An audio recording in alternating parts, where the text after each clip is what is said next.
Hello friends, welcome to our YouTube channel let's learn from home. This is Niranjan Tiwari. So friends, आज हम बात करेंगे MHI 01 की, जो कि आपका बुक का नाम है प्राचीन एवं मध्ययुगीन समाज। तो आज हम बात करेंगे यूनिट 2 की। जो नए हैं वो प्लीज़ चैनल को सब्सक्राइब कर लीजिए। यूनिट 1 हो गया है, यूनिट 2 आज हम बात करेंगे। और बाकी MHI 3 वगैरह भी 3, 4, 9, 6 ये सब भी हम क्लासेस ऑलरेडी हैं, कुछ चैप्टर्स हो चुके हैं, तो आप प्लीज़ उनको प्लेलिस्ट पे जाके देख सकते हैं। तो और आपके एग्ज़ाम आ रहे हैं तो आप प्लीज़ चैनल को सब्सक्राइब कर लीजिए, ताकि जब जब अपलोड हो जाए, मतलब कोशिश रहेगी कि एक हफ्ते में बाकी बहुत सारे चैप्टर्स अपलोड कर दिए जाएं।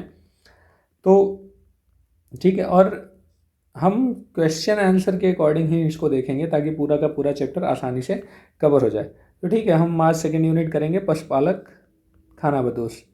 चलिए इसके क्वेश्चन आंसर को हम कर लेते हैं। तो इसका जो पहला क्वेश्चन है वो है, पशुओं का पालतू बनाए जाने पर संक्षिप्त टिप्पणी कीजिए। ठीक है, तो हम इसको देखते हैं। तो पशुओं को पालतू बनाने जाने का सबसे सिंपल तरीका होता है, मतलब पशुओं को पालतू बनाने का क्या मतलब होता है।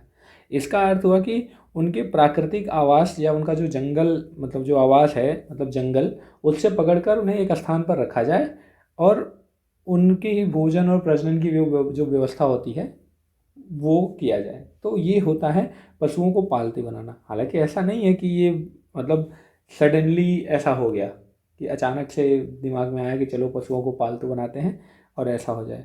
ऐसा नहीं था, ये एक सतत प्रक्रिया थी और इसमें बहुत सारी कठिनाइयों का सामना उन्हें करना पड़ रहा था। क्यों, मतलब क्या कठिनाइयाँ होती थी पालतू बनाने के पीछे? जो सबसे बड़ी कठिनाई होती थी वो ये कि किस पशु को पालतू बनाया जाए, ये बहुत बड़ा क्वेश्चन होता था। क्योंकि पशु का स्वभाव कैसा है ये बिना जाने आप किसी को भी पालतू नहीं बना सकते। दूसरा, उनके भोजन का प्रबंध करना, उनसे उनकी हिंसक प्रवृत्ति, ये सारी चीज़ें देखना, ये बहुत बड़ी चुनौती थी। तो एक थिंकर थे, और ये इतिहासकार कह लो आप उनको, उनका नाम था सैंडोर बोकोनी। ठीक है, ये कहते थे कि ये एक लंबी और जटिल प्रक्रिया है। आप प्लीज़ चाहो तो इनको लिख लेना, और आप सुनेंगे तो आप आसानी से समझ जाएंगे कि ये क्या कहते थे। ये कहते थे कि ये एक लंबी और जटिल प्रक्रिया थी। ये हजारों लाखों वर्षों से पीढ़ी दर पीढ़ी जो खानाबदोश चले आ रहे थे, उनके द्वारा जो जानवरों के बीच में क्या तालमेल है, किस तरह का उनका स्ट्रक्चर है, उनकी प्रवृत्ति क्या है, मतलब प्रवृत्ति मतलब उनका स्वभाव, जानवरों का स्वभाव कैसा है, किस जानवरों से हमें लाभ मिल सकता है, किसे पालने से फ़ायदा होगा, ये सब कुछ जब उन्होंने खानाबदोश लोगों ने अवलोकन किया, चीज़ों को समझा, तब जाके उन्होंने डिसाइड किया कि हमें किस जानवर को पालतू बनाना है। ठीक है, तो ऐसा नहीं था कि उन्होंने सडनली उठाया और किसी भी जानवर को पालतू बनाना शुरू कर दिया। तो उसकी उपयोगिता के आधार पर इन्होंने पालतू बनाना शुरू किया। ऐसा माना जा रहा है कि जो सबसे पहले आपकी NCERT में जो दिया गया है वो ये दिया गया है कि सबसे पहले जो पशु पालतू बनाया गया वो था कुत्ता। ठीक है, तो आप इसको प्लीज़ नोट कर लीजिए। सबसे पहला जानवर वो था कुत्ता। ठीक है, कुत्ते को सबसे पहले पालतू बनाया गया। क्यों? सबसे बड़ा रीज़न ये था कि कुत्ते जो होते हैं उनका जो प्रवृत्ति होती है वो खोजी स्वभाव के होते हैं। तो खोजी स्वभाव के होते थे। दूसरा, कुत्तों का जो वो होता है वो डिफेंसिव होता है, मतलब वो रक्षा करने में भी सक्षम होते हैं, ईमानदार होते हैं, वफादार होते हैं। ये सब तो चीज़ें हैं, ये तब समझ में आई जब उनको पाला जाने लगा। लेकिन सबसे इम्पॉर्टेंट चीज़ें जो यही आई कि वो एक तो खोजी प्रवृत्ति के होते हैं, तो वो जंगलों में शिकार ढूंढने के लिए, पहाड़ों पे चढ़ने के लिए, इस तरह जो डॉग होते थे, जो कुत्ते होते थे, वो आसानी से ये सब काम कर सकते थे, क्योंकि उनके साथ तालमेल बिठाना बहुत आसान हो जाता था। और सबसे बड़ी चीज़ ये थी कि उनके लिए अलग से भोजन की व्यवस्था नहीं करनी होती थी। उनका ये था कि जो खानाबदोश लोगों का बचा खुचा होता था वो खा के उस पर निर्भर रह सकते थे, तो उन्हें अलग से उसकी व्यवस्था नहीं करनी पड़ती थी। ठीक है, उसके बाद जो पशु को पालतू बनाया गया, कहा जाता है कि सुअर को भी पालतू बनाया गया, और सुअर के लिए भी रीज़न यही था। और सुअर को पालतू बनाने का दूसरा जो सबसे बड़ा कारण था वो ये था कि आप सूअर का मांस भी खा सकते थे। ज़रूरत पड़ने पे सूअर का मांस भी खाया जा सकता था, जो कि हेल्थ के लिए, स्वास्थ्य के लिए बहुत अच्छा माना जाता था। मतलब कि वो ताकत के लिए बहुत अच्छा माना जाता था, और इनको पालने में बहुत ज़्यादा आपको कुछ करने की ज़रूरत नहीं होती थी। और जब आप पढ़ेंगे एनसीईआरटी में देखेंगे तो उसमें पशुओं को पालतू बनाने के जाने का पीछे एक बड़ा रीज़न ये भी था कि जब अनाज या ये सारी चीज़ें नहीं होंगी तो कहा जाता था कि ये चलते फिरते अनाज के भंडार होते थे। अब देखो, आपने मूवीज़ देखी होंगी या आपने पढ़ा होगा कि जो सैनिक, जब सेना एक जगह से दूसरी जगह कूच करती है, मतलब मार्च करती थी, जाती थी, तो उसके साथ साथ बहुत सारे सूअर, भेड़, बकरियाँ, ये सारी चीज़ें भी जाती थी। उसका सबसे बड़ा रीज़न यही था कि इनको ले जाने के लिए आपको अलग से किसी वाहन या उसकी ज़रूरत नहीं पड़ती थी। ये खुद चले जाते थे, और मतलब जाते थे, खुद से चल सकते थे, और ज़रूरत पड़ने पे इनके मांस का इस्तेमाल खाने में भी हो जाता था। ठीक है, समय के साथ फिर आगे बढ़ के धीरे धीरे और भी कौन कौन से पशु पाले जाने लगे। फिर भेड़ बकरी भी, कुत्ता हो गया, सूअर हो गया, देन अब कौन से आ गए, भेड़ और बकरियां। भेड़ बकरियां भी मतलब पाले जाने लगी। अब भेड़ बकरियों को पालतू बनाए जाने के पीछे रीज़न ये था कि ये घास फूस खा के उस पर ज़िंदा रह सकते थे, और किसी भी मौसम में रह सकते थे। इनकी खासियत ये थी कि ये किसी भी मौसम में रह सकते थे, और इनकी उपयोगिता सब थी, बहुत सारी उपयोगिता थी। इनके मांस का इस्तेमाल खाने पीने में कर सकते थे। इनके बाल, इनके जो त्वचा थी, वो सब, इनकी खाल और बाल जो होते थे, इन सबको भी आप आराम से इस्तेमाल कर सकते थे, और इनके भोजन के लिए भी ज़्यादा प्रबंध करने की ज़रूरत नहीं होती थी। ठीक है, तो ये सारी चीज़ें थी। और एक और थिंकर हैं, एक मतलब उनको हम बाद में देखेंगे। अब सैंडोर बोकानी कहते हैं कि 5 जानवरों को पालतू बनाने की जो देखने को मिला था, वो ये 5 जानवर थे जिनको पालतू बनाया जाने का वो था। वो कौन थे 5 जानवर, उनको देखेंगे हम। उनमें सबसे पहले थे कुत्ता, सूअर, भेड़ बकरी और मवेशी। ठीक है, तो आप देखेंगे कि ये 5 जो जानवर थे, इनका कराया, मतलब इनको पालतू बनाया जाना शुरू किया गया। ठीक, और अब आते हैं कि क्या हर जगह पर पशुओं को पालतू बनाया जाता था? ऐसा नहीं था। सबसे पहले जो पालतू बनाने का जो प्रमाण देखने को मिलता है वो पश्चिम एशिया में मिलता है। ठीक है, प्रमाण पश्चिम एशिया।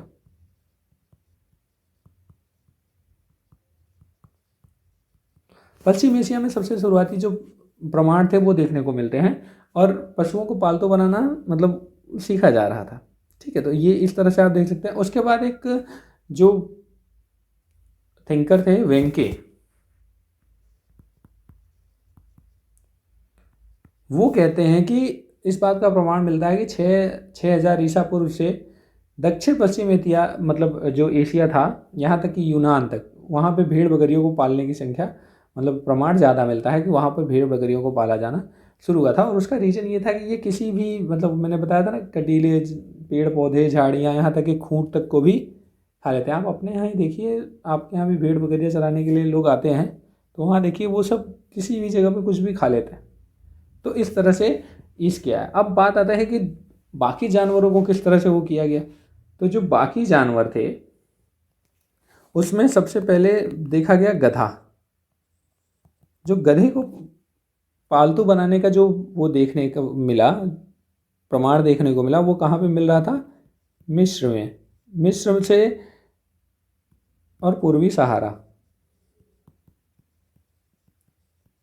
जो गधे को पालतू बनाने जाने का वो था, वो मिस्र और पूर्वी सहारा में था, उनका प्रमाण मिला था। इसका उपयोग मुख्य रूप से बोझा ढोने के लिए किया जाता था और गाड़ी खींचने के लिए किया जाता था। ठीक है, इसी के साथ साथ ऊंट का भी प्रमाण मिलता है कि ऊंट को भी पालतू बनाया जाने लगा था, और इनको ये पूर्वी सहारा में ही इनका प्रमाण देखने को मिल रहा है। अब ऊंट के पाले जाने से मिस्र जो गधों का रिप्लेसमेंट इनको एक मिल गया था। उसका रीज़न ये था क्योंकि सहारा रेगिस्तान का इलाका है, रेगिस्तान के इलाके में ऊंट ज़्यादा दिन तक गर्मी झेल के बिना पानी के जिंदा रह सकते थे, इसलिए गधे की जगह पे ऊँट का अब इस्तेमाल ज़्यादा होने लगा। ठीक है, तो इस तरह से ऊँट को पालतू बनाना शुरू कर दिया गया। और जो सबसे इम्पोर्टेंट था वो था घोड़ा। घोड़े को जो पालतू बनाए जाने की जो घटना थी वो बिल्कुल राजनीतिक परिदृश्य, मतलब आप राजनीतिक क्या सामाजिक और राजनीतिक जो परिदृश्य था उस चीज़ को बिल्कुल बदल के रख दिया। अब घोड़े को पालतू बनाने की जो घटना थी उसके पीछे क्या कारण थे, इसमें विद्वान मतभेद करते हैं। कुछ लोग कहते हैं कि घोड़े को सवारी करने के लिए किया जाता है, सवारी के लिए पाला जाने लगा। और कुछ लोग मानते थे मांस के लिए, मतलब कुछ विद्वान कहते थे कि ये सवारी के लिए इनका पालन किया जाता था। कुछ लोग कहते पालतू बनाया जाता था, कुछ लोग कहते थे कि नहीं, इसे खाने के लिए, मतलब मांस के लिए पालतू बनाया जाना शुरू किया। जब जो भी रहा हो, रीज़न कुछ भी रहा हो, लेकिन जब इसकी ताकत और इसके रफ्तार के बारे में समझ में आया तो ऐसा लगा कि नहीं, सवारी करना ही ज़्यादा बेनिफिशियल होगा, ज़्यादा लाभदायक होगा, रेदर देन कि इसे मांस खाने के लिए किया जाए। और इससे साम्राज्य की स्थापना, आप देखो, आपने नाम सुना होगा मंगोलिया। अभी इसमें लास्ट क्वेश्चन है कि घोड़े के अभी को पालतू बनाए जाने का जब विचार आया और जब वो चीज़ें आई तो कैसी चीज़ें बदली। चंगेज़ खान को आपने देखा, आप देखिए चंगेज़ खान जाने जाते थे, मतलब उनका जो साम्राज्य था मंगोलियाई साम्राज्य, वो अपने तेज़ रफ्तार घोड़े और इसके लिए जाने जाते थे। तो उन्होंने पूरे घोड़े, मतलब सिर्फ घोड़ों की वजह से उन्होंने अपने साम्राज्य को इतना बढ़ा लिया था। और आज भी मंगोलियाई घोड़े बहुत अपने आप में, अरबी और मंगोलियाई घोड़े बहुत फेमस माने जाते हैं। तो इस तरह से आप देखेंगे कि सबसे पहले कुत्ते को पाला जाने लगा, फिर सूअर, फिर भेड़ बकरी, फिर गधे, ऊँट। और ऐसा माना जाता है कि यूरोपियंस को पशुपालन की कोई जानकारी नहीं थी। वो उनको जो एशिया की, मतलब अप्रवासी जो लोग थे, उन्होंने उन्हें पशुपालन की जानकारी दी, तब जाके उन्होंने धीरे धीरे पशुपालन करना शुरू किया। तो हम कह सकते हैं कि जो पशुपालन है ये कोई अकस्मात घटना नहीं थी, ये एक बहुत लंबी चौड़ी एक प्रक्रिया थी। धीरे धीरे धीरे धीरे इसमें लंबा समय लगा। जैसे जैसे लोगों को जानवरों की उपयोगिता और प्रकृति का मालूम चलता था कि ये किस तरह के हैं या इनसे क्या फ़ायदा होगा, उस तरह से वो पशुपालन करना शुरू कर दिया। तो आई होप कि आपको फर्स्ट क्वेश्चन समझ में आ गया होगा। अब हम सेकेंड क्वेश्चन की तरफ चलते हैं। वह है कि खानाबदोश पशुपालक व्यवस्था से आप क्या समझते हैं, पशुपालक व्यवस्था से यह किस प्रकार भिन्न है। तो दूसरा क्वेश्चन आपका ये है। तो अब देखिए, पशुपालक व्यवस्था जो है वो नॉर्मल जो व्यवस्था है उसकी बात हो रही है। और यहाँ पे खानाबदोश पशुपालक मतलब जब शिकारी जो लोग थे वो किस तरह से जब पशुपालन शुरू कर किए, तो उनमें और पशुपालन व्यवस्था में क्या डिफरेंस है। तो आप सबको पता है खानाबदोश कौन थे। पहले के जो लोग थे, आरंभिक मानव में अपना जीवन जो शुरू किया था वो शिकारी संग्रहणकर्ता के रूप में शुरू किया था। ठीक है, तो वो शिकार करते थे, जो खाने पीने का प्रभाव था उसको शिकार करने के बाद संग्रह करते थे और बाद में उसी चीज़ को इस्तेमाल करते थे। लेकिन समय के साथ जब पशुओं और वनस्पतियों की उपयोगिता उन्हें समझ में आने लगी कि कौन सी पशु को अपने साथ रखने से फ़ायदा होगा, उनकी प्रवृत्ति क्या है, मतलब उनका नेचर क्या है, तो वो धीरे धीरे धीरे धीरे उन्होंने पशुपालन करना शुरू कर दिया। ठीक है, और पशुपालन जब उन्होंने शुरू किया उसके बाद भी उनका जीवन स्थायी नहीं था।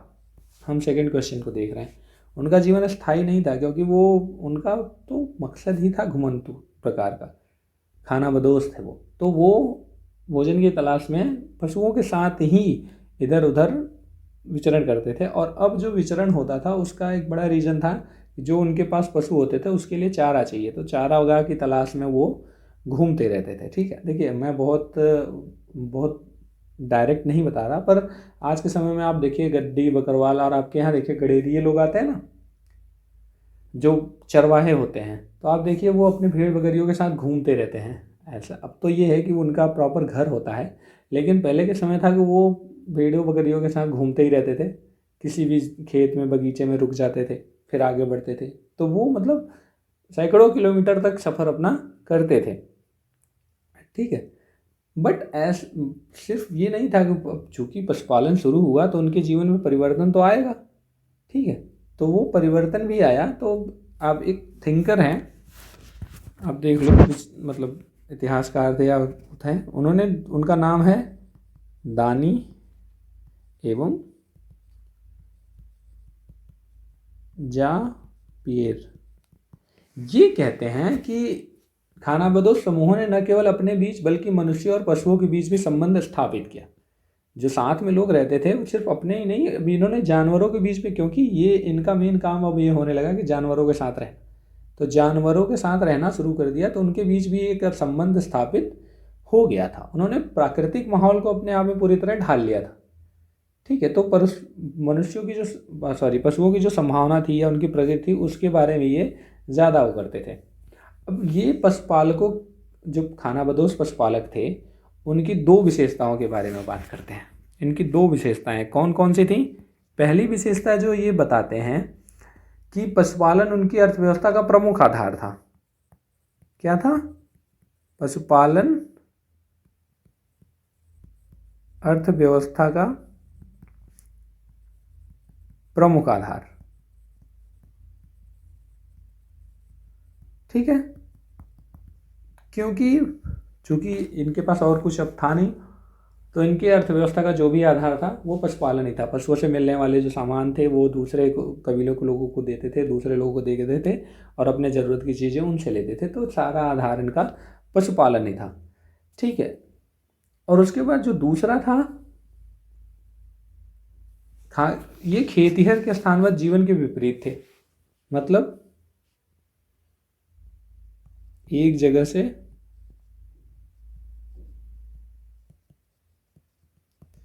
दूसरी जगह घूमते रहते थे। ठीक है, तो दूसरी विशेषता ये थी कि एक स्थान से दूसरे स्थान पर जाते थे। जनरली ऐसा देखा गया कि जो पशुपालक लोग थे वो एक स्थान पर रहना शुरू कर देते थे, लेकिन जो खानाबदोश पशुपालक थे उनकी विशेषता ही यही थी कि वो एक स्थान पर दूसरे स्थान पर घूमते रहते थे। ठीक है, और इसके अलावा एक और आपके इतिहासकार थे, उनका नाम था खजानोव।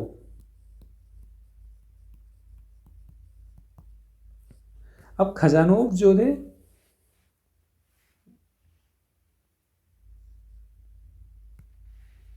खजानोव कहते थे कि जो पशुपालक हैं उनकी 5 विशेषताएं हैं। ठीक है,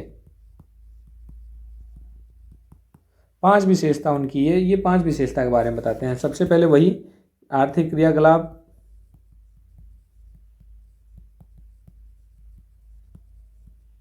पशुपालन था। ठीक है, आर्थिक क्रियाकलाप इनका पशुपालन था। दूसरा, घुमंतू थे ये, साल भर घूमते रहते थे।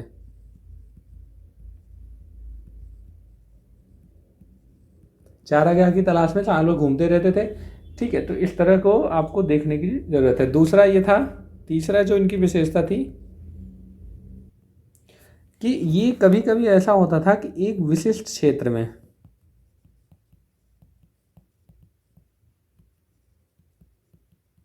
में चारागाहों के बीच घूमते रहते थे। सॉरी,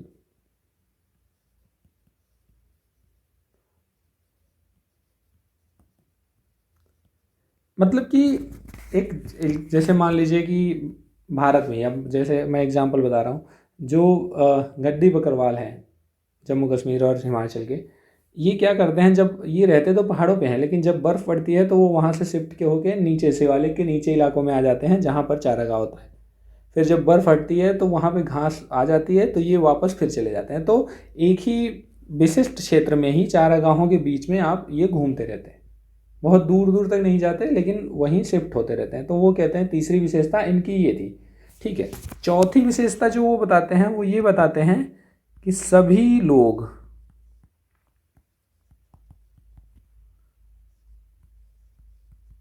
पशुपालन में शामिल थे।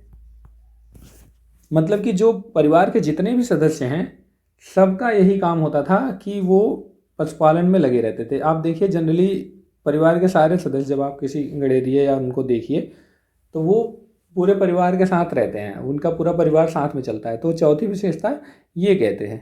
ठीक है, अब पांचवी विशेषता जो इनकी थी वो ये थी कि जो उत्पादन होता था जीवन यापन के लिए किया जाता था। मतलब भेड़ बकरियों से जो दूध मिलता था, उसके अलावा उनके ऊन खाल इन सबको वो उतना ही उत्पादन करते थे जितना उनके जीवन यापन के लिए ज़रूरी होता था। वो ऐसा नहीं होता था कि वो उससे ज़्यादा या बिजनेस करने के लिए या व्यवसाय करने के लिए से करते थे। जो ज़रूरत होती थी उनको वो उतना ही उसका उत्पादन करते थे। ठीक है, तो ये हम बात कर रहे थे कि जो बस खानाबदोश पशुपालक थे उनकी क्या विशेषता थी या किस तरह से वो करते थे। ठीक है, अब इसके अलावा भी इनकी अपनी और भी विशेषताएं थी जो इनको खानाबदोश बनाती थी। कि मतलब कि अभी भी ये शिकार पे भी ध्यान देते थे, ऐसा नहीं था कि ये शिकार करना छोड़ दिए थे, वो उसमें भी होते थे। उसके बाद तो मतलब इस तरह की चीज़ें आप कह सकते हो कि ये खानाबदोश पशुपालक थे। अब नॉर्मल पशुपालक और खानाबदोश पशुपालक में अंतर यही था कि ये चारागाहों के तलाश में घूमते रहते थे, जबकि वो ऐसा नहीं कहते थे। वो एक जगह पे बस्ती बना के रहना शुरू कर देते थे। ठीक है, तो वो ऐसे पशुपालक के भी प्रमाण मिलते हैं कि जिनका जीवन यापन तो आधार पशुपालन था ही, लेकिन वो साथ में अपना घर बना के रहते थे और साथ में कृषि भी करते थे। जरूरी नहीं कि सिर्फ उनका पशुपालन ही में मुख्य कार्य हो। लेकिन जो खानाबदोश पशुपालक थे उनका मुख्य काम खाना पशुपालन ही था और वो एक जगह से दूसरे जगह पर घूमते थे, चाहे मौसम की वजह से जाते हों या किसी भी और भी रीजन से जाते हों। तो बेसिकली ये चीज़ें आपको देखने को मिलती हैं। तो ठीक है, दो क्वेश्चन हमने कर लिए। अब चूंकि 21 मिनट हो गया, 22 मिनट, तो अब हम दो क्वेश्चन नेक्स्ट अपने उसमें करेंगे।